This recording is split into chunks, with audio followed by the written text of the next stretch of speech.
Happy Monday, the 5th of October. It is 10:19. Yes, the 5th. So it's 10:19. I went swimming this morning. I was kind of torn. I really wanted to try and sleep a little bit more because I had my alarm set for 6. So I could try and be in the pool by 7 type of a thing, or a little bit before 7. So, but I ended up going, and I'm glad I did. I spent about 77 minutes in the pool, so it was good. Yeah.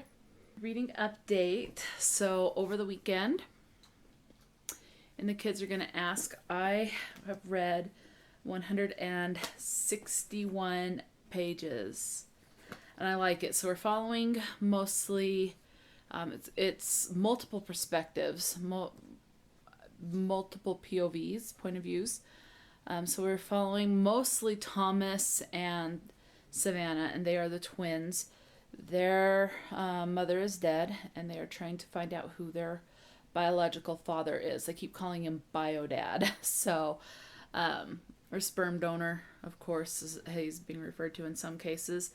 Their grandmother's name is Maggie, and they call her Maggie because she just thinks that being called grandma or grandmother, I guess, makes her older than she is, and she's obviously feels younger, doesn't want to be called grandma. So, which that's fine. The kids start a podcast, and it's being managed, I think, by something called, or a company called, I think it's Guava Media.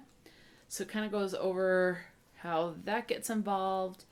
I think listening to the audiobook would be cool. I'm not going to get the audiobook, I'm just going to read it. But I think listening to audio through audiobook would be pretty good, because you'll read just like normal pages, and then it goes into, like, it says excerpt, and the kids are going to ask, a Guava Media podcast, season 1, episode whatever, and then the date, and then it says who says something. And so I think it would be, if the audiobook is done well, it would be pretty interesting to listen to. I've heard, what is that one, Sydney? It's a white book, has a girl on it in a red jacket. That one is done like that. And I think this one, if it's done like that, it would be a big, really good audiobook.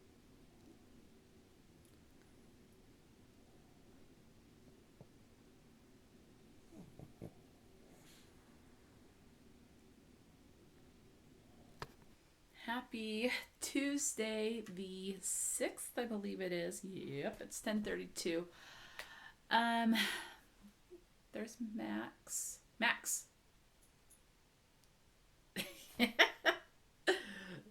Oh, goofy boy. I have a candle in the other room. I'm going to bring that in here, and so I can enjoy the fragrance of it. I have not been going through candles very much because it's been in the other room. So I just want to get back to enjoying the candles. I found this trick that I saw on YouTube, that when you're down to just the very small little bit, that you can boil some water after the wax is dried, pour it in the container, and then the boiling water will melt the wax enough that it'll kind of start to bubble up, kind of like a lava lamp in a way, but it'll bubble up, and then it'll firm and form this wax layer on top of the water. And then once it's cool, you just pop it out, and then you can break that up and use that in candle warmers. And so I tried that for the first time a couple months ago, and for a smell that I particularly liked. It was like a sea breeze type of a thing from Bath and Body Works.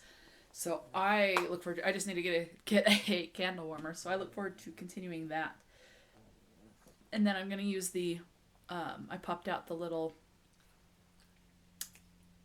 wicks that are in there, and I'm going to use the candle jar. I've got that cleaned up. took a bit to try and get all the stickers off and ran that through the dishwasher a couple of times with dishes and stuff. But I'm going to use that as a little portable garbage can so that when I cross stitch, I can just, rather than keeping a pile just on the counter, just kind of keep them in that jar. And that way I don't worry too much about knocking things on the floor and them getting swept or kicked under the sofa or the chair or whatever. So anyway, so I'm looking forward to that. Hey guys, okay, it is 10:27 on, what day is today? Friday the 9th. So I'm sorry I didn't update you for a day or two. Just had really bad migraine. And just wasn't feeling the greatest. So I'm doing better. Emotionally I'm doing better too. So that medicine that I've been taking for the depression has built up enough that I have noticed for the past couple of days, emotionally I am doing better. So that is good. I just ran a couple of errands. I had to go to the T-Mobile store to try and reset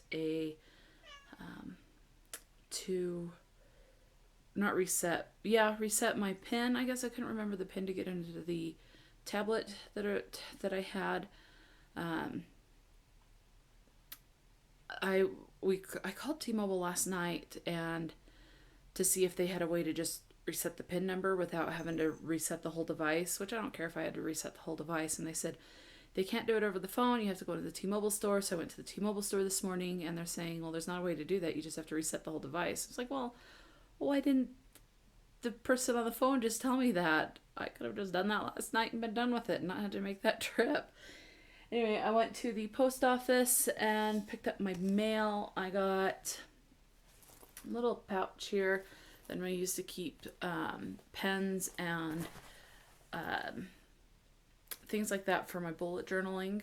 I thought it was really cute. It was just like $8, something like that from Amazon. So I'm excited to start using that. And then I also got on Amazon, because I'm trying to do better with my water, I got a gallon jug. This one has the hours on it, the 7 a.m. good morning, 9 a.m. have a nice day, 11 a.m.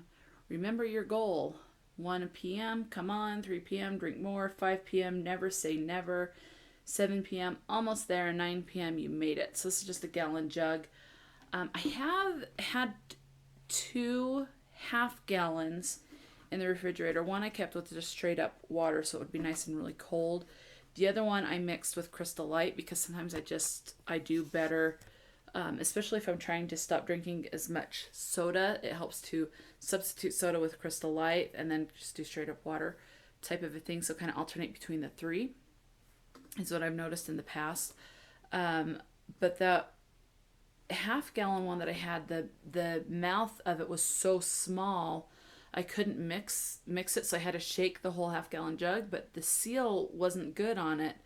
And so when I would try and shake it to mix the Crystal Light with the water would be coming out and it would make a mess all over the counter on my clothes and stuff. So I finally was like, I need something better that I can mix Crystal Light. So that's what this one's for. I'm going to continue to use the half gallon one for regular water and just keep refilling that because there's really nothing wrong with it unless you want to do a mixed drink in it or something like that. So that's what I got. Reading update. I have finished, let me grab it. Finished The Kids Are Gonna Ask. I really enjoyed this. Trigger warning for death of a parent/child because Maggie is the grandmother who lost her child, but that child is also the parent of twins who are Savannah and Thomas. So there's death of in there. So you have them dealing with that. I gave this 4 stars. I really liked it. So they decided to do a podcast because they want to try and find their biological father because they really didn't know anything about him because their mother died before they got to learn more about their biological father. So they started a podcast to try and do that. It got picked up by the media to try and make it more popular.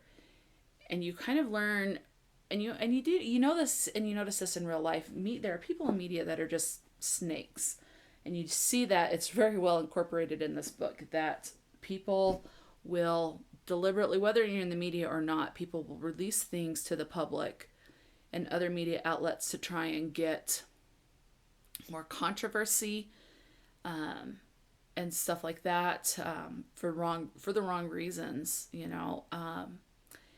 and you have people on both sides of the fence of these kids that are trying to figure out who their biological father is and learn more about themselves and things like that, because I feel like there's a part of them that's missing. You have people on one side of the fence that are like, absolutely, figure it out, find out who your biological father is. They're aware that the person, if they find him, may or may not want a relationship with them, and so they are aware of that, and they're 17, so they've got that good and solid in their head. But then you have people on the other side of the fence that are saying, absolutely not. If he wanted to be part of your life, he would have been there. It's your mother obviously didn't say anything for a reason. Parental rights, type of a thing, because it's like those kids are overstepping a bound, but they're taking it to the extreme, trying to make those kids feel bad, and so you get a lot of that. There's one quote from the book I wanted to read, if I can find it real quick. Yep, it's right here. It's just on like the first. It's on page 13, which is like the first official. It's the first page of chapter 1. I like this. It says, "Everyone has a voice, and every voice deserves a place at the table." One of the things that you're going to see without this is there's a red table. That quote goes along with the red table, and you're going to see the whole significance, and it delves a little bit more into why that table is red and that. So I thought that was good. I loved that, because everyone does deserve a voice. So there's that. And then after that, I went ahead and read Scary Stories to Tell in the Dark it's collected from Folklore and Retold by Alvin Schwartz. The drawings in here are by Stephen Gamble.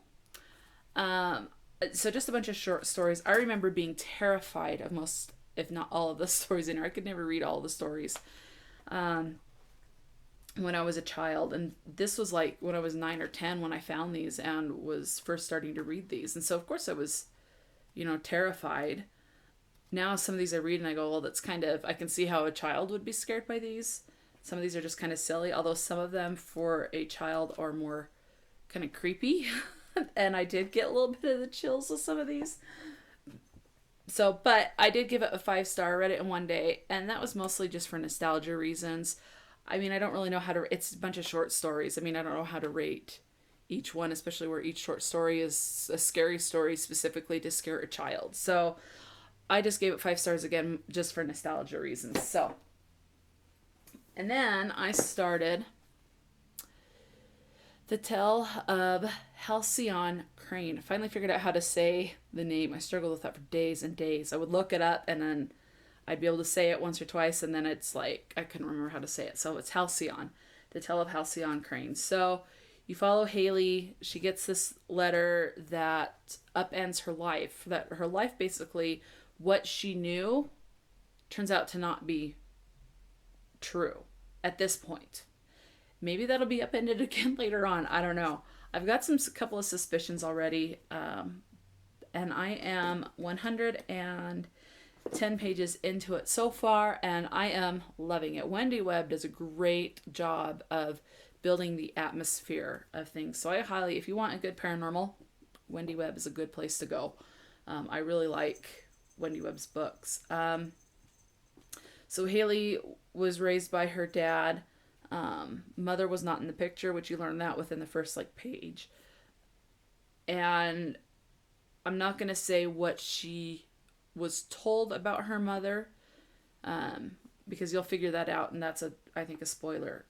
But she gets a letter in the mail that kind of upends things and makes her question things, and then she goes to this island that's in the middle of the Great Lakes, Manitou, I think is what it is pronounced, which is for the Great Spirit. They think that the Great Spirit has the home there and is the gateway to the Great Spirit's home, type of a thing. So obviously there's allusion to hauntings already. she's visits this grand Victorian home, which has been bequeathed to her, which it does say that on the back. And it's just, I don't know, it's just, I don't want to say too much because I'm still learning and figuring things out, and I don't want to give a lot of spoilers away. But so that's all I know so far. Loving it. I'm gonna keep reading this today. I hope to finish this within the next day or two so I can move on. Probably what I'll do after that is pick up the second Scary Stories book and read that. And then I'll pick up Vengeful by V.E. Schwab. So after I finish this and that. So that's my plan for the weekend. So I'm going to go ahead and finish the vlog here because I got to get to work, and I work until closing tonight.